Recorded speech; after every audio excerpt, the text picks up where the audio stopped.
Dami pala itong laman part. Tumbuyan na to. Ta. Blue ang ano niya. Kaya tinawag ito na Blue Marlin. Pangalawa na. Ayun na. Pangalawa na niya ito. Ngayong ano lang, umaga lang. Malaki pala yan. Mga 40 lang daw mga kabising. Tapos yung unang deliver niya ay ano din, mga ganyan lang din daw, mga 40 din daw. Galing ako sa isang buya, payaw, yan, huli ko mga kabising yan. May mga tulingan, dilawan din ako.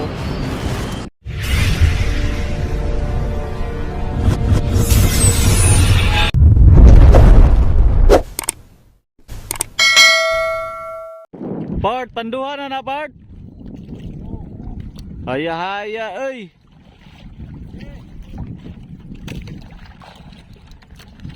So ayan mga kabising, nagbirada ito ng Blue Marlin.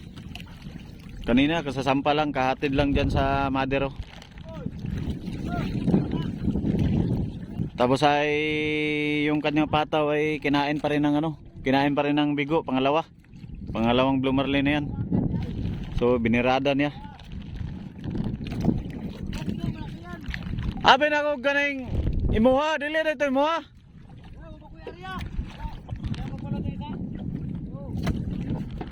Kanya pala yung mga kabising, lapitan natin. Ayan na mga kabising. Nagbirada na pangalawang Blue Marlin na ito. Tirik man. Malaki siguro yan ba?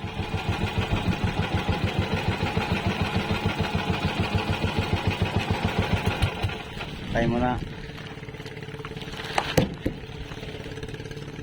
Dami pala itong laman part. Tumbuyan na to.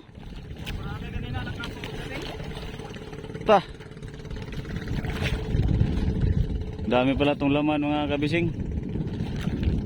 Doon kami galing sa kabila. Tapos ay may malapit pala na payaw.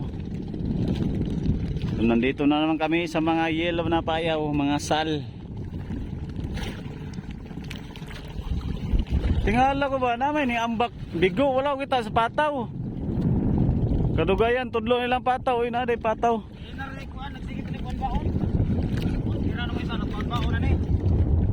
Bagura man ni ambak diara sa dol sa payaw.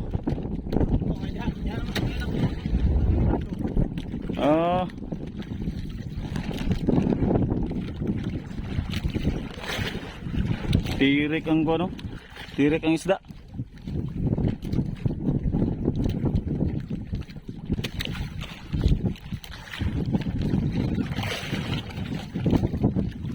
Ano lalim area mo na yan?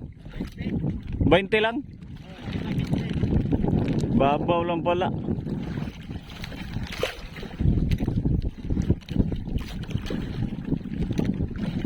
Nahila na siya mga kabising, hila na. Ang lalim ng area niya ay 20. Tapos 15 di pa lang din yung isa. Bali pangalawa na yan.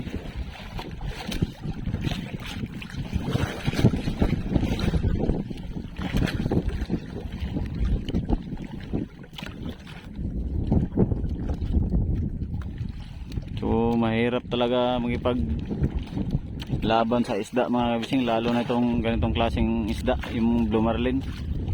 Talagang malakas. Tapos yung mga tuna, yan malakas din yan. Ang mahirap ilain yung itong Blue Marlin talaga kasi natalon siya, biglang natalon. Tapos paikot-ikot, minsan nalutang, kaya delikado po talaga.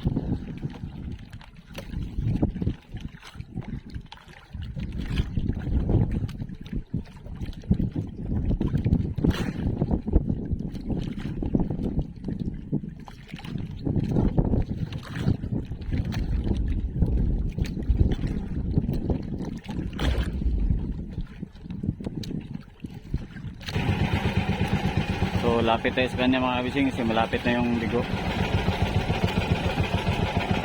Malapit na yung Blue Marlin, magpakita na yung kanina.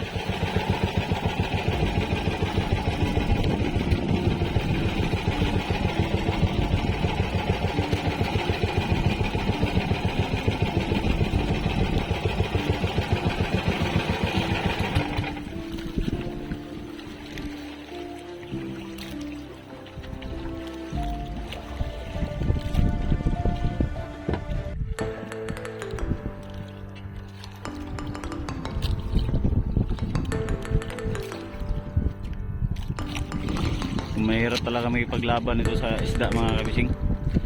Talagang ano yung katawan mo, krusado yung katawan mo. Tingnan niyo po, tumakbo na naman yung ano, blue marlin. So paikot-ikot. Yan ang mahirap talaga. Pagkatapos na yan, grabe kasakit sa katawan. Lumayo na naman siya, hinila na naman yung series doon pa layo.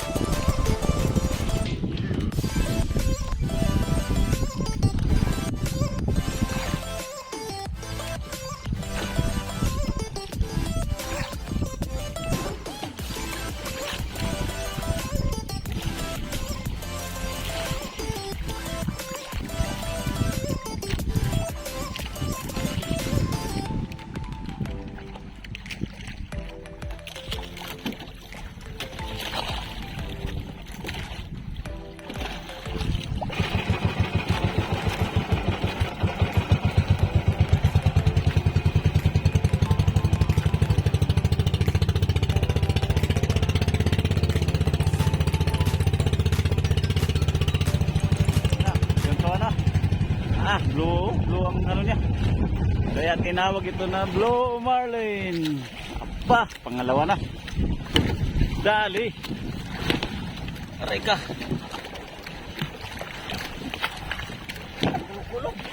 Ha?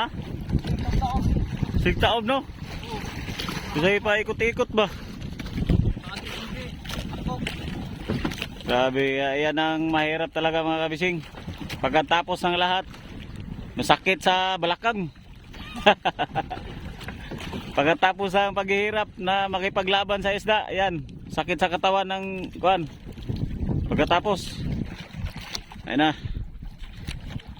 Pangalawa na niya ito, ngayong ano lang, umaga lang. Ba, malaki pala yan. Mga ilanan, mga 50-han, Bart? Wala, 40 na yata, Mikit. Mga 40-han.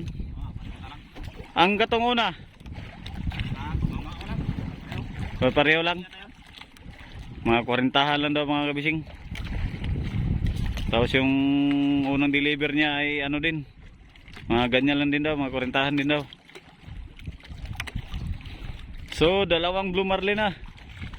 So, galing ako sa isang buya, payaw. Ayan, ang huli ko mga kabising. Yan. May mga tulingan, dilawan din ako. Yan, nakalampas kalahati naman itong sintahan. Boom. Kailangan natin lain yung pataw natin doon. May dalawang area pa ako, naggulo pa talaga. Sige na magkagulo ang palangre eh. Ha? Bisyo na? Bisyo na. Aba, bisyo, wilabot negosyo. Magbisyo lang kayo, huwag isali ang negosyo. Sinasali ba yung negosyo ah? Pati yung mga panghanap buhay pang palangre oh, naggulo-gulo na. Okay na lang, sinasali pa talaga yung panghanap buhay. Ta. Breaking nga ng bigo, wala man doon sa isa ka buya. Wala doon? Wala. Sabi nariyahan ako gahapon nito, wala yun. Guyuron pa ni siyo. Wala yun ang kuan ba? Dito lang pala sa kabila. So ayan na. Nagpulo na siya ng nylon mga bising yung kanyang pataw. Nagpulo na siya. So mauna na tayo dito. At hanapin ba natin yung ating dalawang pataw na area. Yan, nakadalawang piraso na siyang blue marlin.